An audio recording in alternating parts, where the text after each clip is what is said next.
Hi, it's Ian Schnoor. Welcome back to my video tutorial series on the top 10 reasons that your balance sheet doesn't balance. In this video, I will share my 9th of 10 tips on what to look for when a balance sheet doesn't balance. In this video, I will also show you another great tip and a keyboard shortcut to catch this error.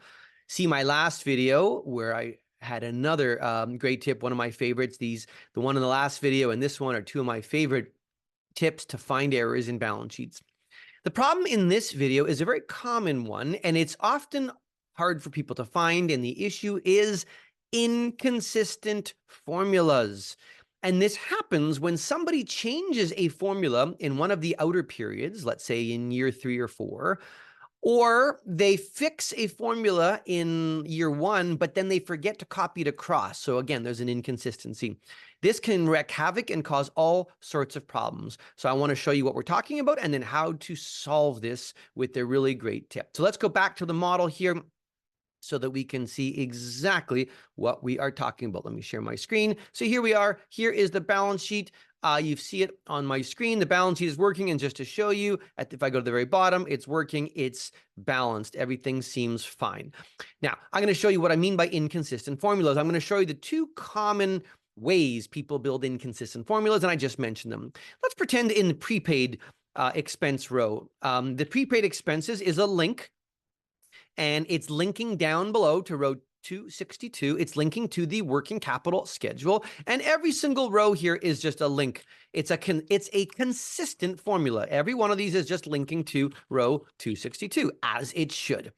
But anyone who's ever spent enough time building models has often encountered something like this. You might go to year 3 and notice in this cell that somebody took the third one and added in, I don't know, 2.796123. Has anyone ever seen something? Ever seen this before where you find some random formula and somebody added in, again, sort of a hard number at the back of it, and you panic and you think to yourself, what the heck were they thinking?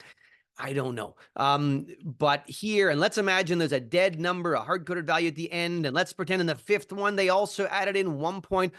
Why does this happen? This usually happens because somebody's in a rush and a client calls or your boss calls and says, no, we need to add an extra $2.7 million to a certain value. So you feel like you're going to take a shortcut and you just add in a number at the end. Well, if you're not paying attention and you're rushing, you won't realize that suddenly your balance sheet's not balancing. Obviously, if I go to the bottom here, my balance sheet is now off in those 2 years. So that's an inconsistent formula. But it's not going to be easy to catch because it's not easy. We don't often look at every single, when we are checking a balance sheet, we don't often check every single cell. It's very difficult to check every single cell. What if it was a 20-year model? It's really hard to check every single one. So that's one example, was when someone did something like this. Another example might be, let's imagine, and I mentioned this earlier, you fixed a formula, but you forgot to copy it across. I see this all the time. You know that the PP&E is the previous year minus the CapEx and minus the depreciation. And the reason I'm minusing it CapEx is because CapEx is negative. So to make it add, I have to minus it. I have to minus both the CapEx and the depreciation. Well, let's pretend that somebody originally added it. Okay, let's pretend. So this I see a lot. So let's pretend that the formula was originally built wrong. They added the CapEx and then the minus the depreciation, and then they copied it. So this formula is consistent, but it's wrong. And then they realize, oh, they made a mistake. And so they came back and fixed it. So let's pretend now I'm going to fix this formula. So I fixed the first year, but then something happened. I got distracted. My phone rang, or a shiny object flew by. I don't know. Something happened and I forgot to copy it across. We see this all the time. You fixed a formula. This one is perfect, but you forgot to copy it across. So now the next 4 are inconsistent.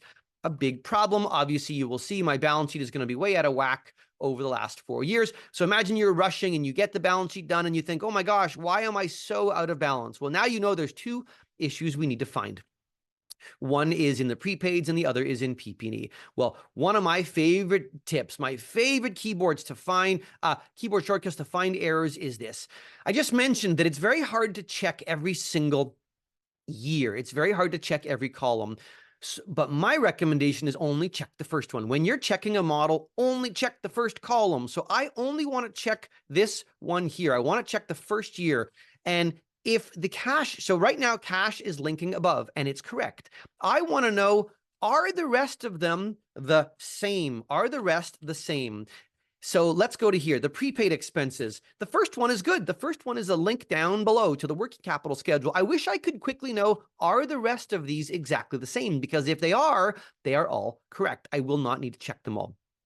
Well, there's an outstanding keyboard shortcut. What you do is you look at the first one. If the first one is good, you select the entire row, and then you're going to press with your keyboard, Control and the backslash. I'm going to put that here. Control and the backslash. Now that is on a typical PC keyboard. That might not work in all keyboards all over the world, and it might not work and is not going to work if you're using a Mac. So I'm going to show you a non-keyboard way to do it, but watch this. Watch what happens if I say, yep, this first one is good, and I select the entire row and I press Control and the backslash. Look what happens. It stops. It immediately stops on the two cells that were different. It recognizes that these two were different than the first one. And I'll think, what the heck is going on here? Why are these two different? This is good. And as I go to this one, I'll say, whoa, look what's happening. Someone typed in a number and they typed in a dead number here. Again, I'm going to select the entire row and press Control and the backslash on the keyboard, and it will stop at any ones that were different. Well, now I can simply go here and take out the culprit. I can delete the dead number at the end, and I can go here and delete the dead number here. Now watch what happens. Watch if I like the first one and I want to know, are the rest exactly the same? Now you know I've removed the problems. If I press Control backslash now, it says no cells were found. This is perfect. This means we are good. It means that the rest are consistent. So you do not need to check any of them, and you can simply type in OK at the end. You know this whole row is perfect. Let's do that on the PP&E row, and then I will show you how to do it if you don't have that working on your keyboard. PP&E, you know the first one is perfect. Let's see if there's any issues. When I select the entire row and press Control and the backslash, it lights up all four. And I'll say, why is that happening? And I'll go, oh, wow, I forgot to copy it across. And you'll realize that you fixed it, but forgot to copy it. So now I'm going to take the first one, I will copy it, and I will paste it all the way across the row here. And now let me do the keyboard shortcut one more time, Control backslash, boom, no cells found. It is perfect. Now, the other nice thing to know is you do not have to do one cell at a time. If you can do a whole block, you can do a whole block of cells. So if you like the first one and the second, if you go down this column and you like all of these, they're all good, and the sum is good, and then you select this entire block and press Control backslash. If it says no cells were found, it means they are all consistent. If you like the first column, the rest are exactly the same within each row. So each row is consistent according to the first one in that row. And just to show you quickly here, if I, let's say, had a +5, if I had a +5 in the third one, and I selected the whole block and I press Control backslash, it will only stop at this one because it knows that this is different than the first one in that row. Very, very powerful technique. Now, what I told you was that I was actually, let me put the +5 back. I was going to show you how to use this technique if Control and the backslash doesn't work. If it doesn't, if you're on a PC, there is another stroke that's similar to the Control backslash, and you can, in the comments below, let me know. In different countries, the keyboard's a little different, but you will have a keystroke on a PC, I promise. But you don't even need to if you want, because what you can do is you can do the same thing with the F5 key. Remember in the last video, I showed you F5 is the go-to key, and you can do go-to and then special. Well, watch this. If you go to special, there's an option that says row differences. It's exactly the same. You can also do column differences if you're looking at a large column of data. But in my case, I want to do row differences. So F5 special row differences, and it will light up the culprit that is different. It's exactly this. It just takes a little bit longer if Control and the backslash is not working. But again, F5 special row differences will get you exactly to the same place. So I'm going to wrap up this video. and stop my screen share here. It is one of the biggest problems that sloppy modelers get into is they have inconsistent formulas, or they fix a formula and forget to copy it. When you're checking someone's model or looking at a model, you have to find any errors like that.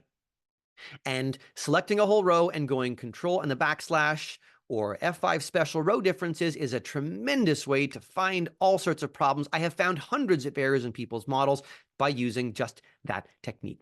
So I hope you found this video helpful. Let me know if you have any comments below or thoughts. If you're interested in more of this, you're welcome to join us in the FMI community if you want to validate and get accredited for your modeling skills as well. Would love to have you. And we're just about done this video series. Join me back for the next one on the final tip, number 10, maybe the biggest problem of all. And I'll save it for the last one in the series. I'll see you then. Now is a great time to further develop your Excel and financial modeling skills. Becoming an AFM will accelerate your career opportunities and professional growth. Enhance your resume with a globally recognized accreditation.